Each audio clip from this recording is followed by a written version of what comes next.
Investir dans l'industrie automobile avec Stellantis. Stellantis est une entreprise issue de la fusion entre le groupe PSA Peugeot Citroën et Fiat Chrysler Automobile. Aujourd'hui, c'est un géant de l'automobile mondial qui fait partie du club des majors de son industrie, au top 5 au rang mondial. Dans cette vidéo, je vais te présenter les forces et les faiblesses de l'action Stellantis. Et aussi, je te donnerai mon avis personnel de si oui ou non c'est une bonne idée d'acheter ou de renforcer sa position sur Stellantis. Hello, c'est Guillaume, je suis ingénieur en finance de marché. J'ai des expériences professionnelles en salle de marché à Paris et à New York. Aujourd'hui, je t'aide en vidéo et avec mes outils à protéger et faire croître ton patrimoine. Allez, c'est parti. Stellantis est une entreprise du secteur de la consommation discrétionnaire et fait bien entendu partie de l'industrie automobile. L'action cote notamment à la bourse de Milan en Italie et est représentée sur l'indice action du top 40 italien, le FTSE MIB 40. Suite à sa fusion avec PSA Peugeot Citroën et Fiat Chrysler en janvier 2021, Stellantis est attendu en 2023 pour être la numéro 2 des ventes de voitures en Europe et le numéro 4 aux États-Unis. Si on regarde ces ventes par région, on obtient 47% côté États-Unis d'Amérique, un bon gros 40% pour la zone euro et 13% pour les autres régions d'Asie, Moyen-Orient et Afrique, ce qui est plutôt équilibré malgré une forte pondération sur l'euro qui pourrait peser sur le groupe dans un scénario de dévaluation de la monnaie européenne. Regardons maintenant les forces du groupe Stellantis. D'abord son CEO, donc son PDG, Carlos Tavares, qui a un excellent track record et qui a une réputation d'être talentueux et excellent dans la réalisation de ses objectifs. Stellantis a comme premier objectif affiché de se concentrer sur son point de break-even et donc de réduire ses coûts, ce qui est un plan logique après une fusion aussi importante. Car une fois bien en place, Stellantis pourrait potentiellement devenir une bien grosse vache à lait à dividendes pour ses investisseurs. Ce qui est, si on lit entre les lignes, l'objectif à moyen et long terme du groupe. En Europe, le nouveau groupe Stellantis, ainsi formé, est extrêmement bien implanté. C'est-à-dire qu'ils sont quand même top 2 européens. C'est du solide. Pas facilement délogeable dans la tête des clients du continent européen. Donc ça assure une base solide de ventes futures potentielles. Car, crise ou pas, récession ou pas, se déplacer reste essentiel et une charge peu compressible pour les foyers. Et où, étonnamment, les clients des marques automobiles dépensent en moyenne une part significative de leur patrimoine dans une voiture. Ce qui est au passage, au niveau personnel je parle, n'est pas du tout recommandé pour faire croître son patrimoine. Car une voiture, ça reste un passif qui se dévalue année après année et qui coûte de l'argent tous les mois. Donc allouer 5% ou plus de son capital sur une voiture dont la valeur se dégrade au cours du temps, c'est vraiment une mauvaise décision d'un point de vue de ses finances personnelles. Bref, côté États-Unis, Stellantis est bien implanté et profite de bonnes ventes sur 2022 avec un très bon niveau de profitabilité contre ses concurrents. Donc on peut la qualifier de solide avec ses 47% de ventes aux États-Unis. Côté opportunité, l'entreprise déploie une nouvelle stratégie de croissance sur le marché chinois, ce qui est un objectif plus facilement atteignable suite à la fusion, car l'image de marque est plus large qu'avant. Les futurs indicateurs de pénétration du marché chinois qui seront publiés dans le courant de l'année 2023 montreront si oui ou non cette stratégie portera ses fruits. Car il faut garder en tête que la Chine reste le premier marché auto mondial en devenir. Et Stellantis a un énorme enjeu à jouer là-bas. Donc c'est à la fois une opportunité future clé, mais aussi une faiblesse au temps présent. Car aujourd'hui, à date, Stellantis est négligeable sur le marché auto chinois. Côté opportunité toujours, on a également les synergies des groupes fusionnés qui permettent de maintenir des marges confortables. Car on comprend bien que ça fait moins de concurrents qui tirent les prix vers le bas, notamment en Europe. Donc le niveau de marge actuel, autour de 20%, est normalement facilement maintenable suite à la fusion. Ce qui est un bon point pour Stellantis, à vérifier bien sûr dans les chiffres de l'année 2023, car on traverse quand même une période de forte inflation qui peut impacter sérieusement les marges des entreprises automobiles, si, en augmentant leur prix, elles ne trouvent pas suffisamment d'acheteurs en face. Enfin, Stellantis présente une bonne opportunité sur ses marques de luxe, avec un focus sur la Jeep et la Maserati, ainsi que sur d'autres modèles moyens à haut de gamme comme la DS3 Full Option et la Fiat 500. Ce sont des modèles qui offrent de belles perspectives, car elles plaisent à un large front de consommateurs et permettent au groupe d'assurer de bonnes marges sur des produits plus haut de gamme. Voyons maintenant quelques risques qui pèsent sur le titre. On a d'abord la crise de l'énergie bien sûr, qui ne joue pas en faveur de Stellantis. L'augmentation significative des coûts en électricité freine les achats de voitures électriques. Et pour certaines raisons techniques et politiques, les réseaux européens ne sont pas prêts à accueillir un nombre significatif de véhicules électriques sur le parc auto européen, qui ne peut donc pas combler les besoins de croissance à 2 chiffres de ce petit boom industriel.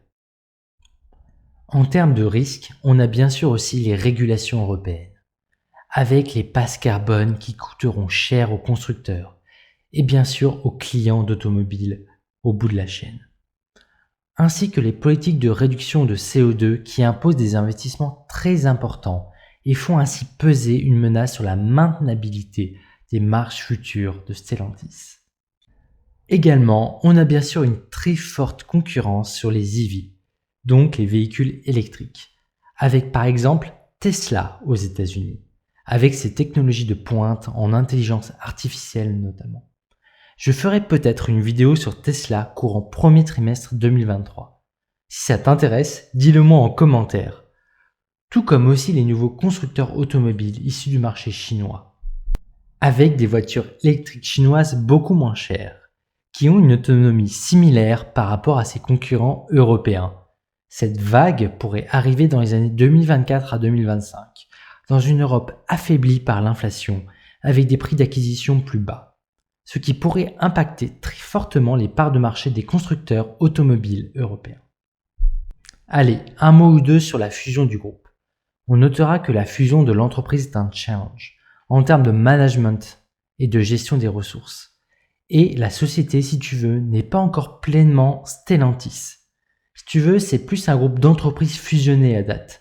Donc ça va prendre un peu de temps pour que le groupe profite pleinement de ces nouvelles synergies internes et puisse performer en tant que Stellantis et non comme un agglomérat non optimal. Côté actionnariat, si on jette un œil sur les gros actionnaires notables du groupe, on a le gouvernement français, présent à 6% via BPI. Ce qui est notable sans être très inquiétant non plus. On a également la famille Peugeot avec 7,5%. Ça, on aime par contre, quand les familles des créateurs d'entreprises ou dirigeants sont significatifs au capital de la boîte. C'est quand même un bon indicateur long terme. On passe maintenant à l'analyse financière. Comme d'habitude, j'ai basé mon analyse sur la dernière publication officielle, qui était le Q3 2022, qui a été publié le 3 novembre dernier. Dans celle-ci, on voit que Stellantis a battu de 5% les attentes du marché. Ah oui, aussi sache que la publication annuelle de 2022 sera publiée le mercredi 1er mars 2023. Donc j'effectue ici une analyse financière sur les 3/4 de l'année 2022, basée sur les informations de Stellantis à date, en ajoutant une saisonnalité plus basse pour prendre en compte l'effet crise de l'énergie sur les ventes automobiles en Europe, car c'est ce que j'anticipe personnellement. Sachant tout ça, j'obtiens un chiffre d'affaires pour l'année 2022 au complet de 185 milliards et de 180 milliards pour fin 2023, soit une compression de son chiffre d'affaires pour l'année qui vient avec une légère baisse de 5 milliards. Côté bénéfice, j'obtiens un bénéfice de 17,5 milliards en 2022 et un bénéfice pour fin 2023 estimé à 14 milliards, soit une baisse de 3,5 milliards sur l'année 2023, ce qui fait que j'anticipe à peu près 20% de baisse sur ces bénéfices pour l'année qui commence. Également, côté dette, les besoins en financement de Stellantis conduisent le groupe à faire croître son endettement futur. J'anticipe alors 25 milliards de dettes fin 2022, 28 milliards de dettes l'année suivante, donc 2023 cette année, et 34 milliards potentiellement pour fin 2024. Donc j'anticipe à peu près 9 milliards de dettes en 2 ans d'ici fin 2024, soit un peu plus de 35% de dettes supplémentaires qui s'accumuleraient. Regardons maintenant du côté de ses dividendes. Stellantis affiche un dividende impressionnant autour de 1,30 par action, soit 10% au prix actuel de 13 € de l'action. Elle verse son dividende fin avril de chaque année. Avec son dividende, regardons aussi son payout ratio sur l'année 2022. Pour rappel, le payout ratio, c'est la proportion de bénéfices utilisés pour payer son dividende aux actionnaires. Ici, j'ai tiré sur 23% et j'anticipe 35% pour fin 2023. Ce qui est plutôt très bon a priori pour un portefeuille long terme à dividende, malgré ses bénéfices qui ont une tendance court terme baissière. Du côté du PE ratio, pour rappel, le PE, c'est le multiple d'années en bénéfices pour repayer la capitalisation boursière de l'entreprise. Plus cet indicateur est élevé, plus l'entreprise est chère, et inversement. Pour Stellantis, j'arrive sur un bon PE à 2,5 fin 2022, et j'anticipe un PE à 3,2 fin 2023. Stellantis n'est donc pas cher à date, au vu de son niveau de bénéfice. On pourrait en conclure que ce groupe, récemment formé, est en solde sur le marché action. Allez, j'arrête ici le suspense. Je vais te partager mon avis sur l'action Stellantis. Stellantis a un bon potentiel horizon 2025 à 2030. Personnellement, cependant, mon avis est négatif, car je ne suis pas à l'aise de passer une période de forte inflation qui s'enchaîne avec une récession forte en Europe, avec des entreprises de l'industrie automobile. On l'a vu, Stellantis est surexposé à l'Europe, à hauteur de 40% de ses revenus. C'est la raison pour laquelle je ne souhaite pas la détenir dans mon portefeuille. Donc, stratégiquement et personnellement, mon avis est négatif en janvier 2023 sur Stellantis. Cependant, c'est peut-être un très bon trade pour une opportunité valeur, ou un excellent trade en cas de reprise économique forte en Europe, horizon 2024 à 2025. Dans ces cas-là, laisse-moi te partager ce que j'obtiens en termes d'objectifs de prix pour un investissement valeur à travers la récession qui arrive en Europe. Avec Stellantis dévalué à 13 € à date, on pourrait opter pour un prix cible à 35 € horizon fin 2025, soit un facteur multiplicatif supérieur à 2. Mais seulement dans un scénario où l'Europe ne connaîtrait pas de récession profonde. Ce dont, tu le sais, je doute fortement. Avec de l'autre côté, selon moi, un risque de perte potentielle de au moins 30% en cas de récession profonde et de déception sur ces ventes d'automobiles en Europe, ce qui ferait atterrir l'action autour de 9 € dans mon scénario personnel que je privilégie. Côté méthodologie de calcul, j'ai basé mes chiffres sur un arbre de décision avec un calcul de l'estimation de son prix via la méthode DCF, Discounted Cash Flow, que j'ai joint avec un peer group analysis, donc en comparant les métriques de ce nouveau groupe formé à un agglomérat de concurrents existants, de taille et de business comparables, tels que Ford ou General Motors. J'ai également procédé à des simulations de choc sur les chiffres de vente dans le bilan de Stellantis, selon différents scénarios macroéconomiques et sectoriels que j'ai évoqués dans cette vidéo. Petit point, transparence. Je ne possède pas d'action Stellantis et je n'ai pas l'intention d'en acheter à date, sans signe de reprise macroéconomique majeure en tout cas, qui me ferait changer de stratégie. D'un autre côté, en tant que consommateur, j'aime bien la gamme DS, pour en avoir conduit à une époque. Et je ne suis clairement pas un fan de voiture. Pour moi, tant que ça a 4 roues, un moteur et un siège confortable, ça fera l'affaire. Au final, je ne porte pas d'affection particulière pour aucune marque de voiture. Donc je ne pense pas avoir de biais sur cette action. Voilà. Merci beaucoup à toi de me suivre et de regarder mes vidéos. Jusqu'au bout, c'est encore mieux. C'est très encourageant pour moi. N'hésite pas à voter dans l'onglet communauté dans les sondages pour choisir le sujet de ma prochaine vidéo, sachant que les demandes en commentaire sous cette vidéo comptent aussi beaucoup dans mon choix. Si tu aimes mes analyses et que tu souhaites être tenu au courant de la sortie de mes prochaines vidéos, tu peux faire un petit clic sur la cloche. Ça activera une petite notification sur ton application YouTube quand je sortirai ma prochaine vidéo. Et bien sûr, si ce n'est pas déjà fait, tu peux, si tu le souhaites, t'abonner à ma chaîne. Aussi, sur guystorm.com, j'ai créé un ensemble d'outils de gestion de portefeuille pour calculer le rendement de ton portefeuille.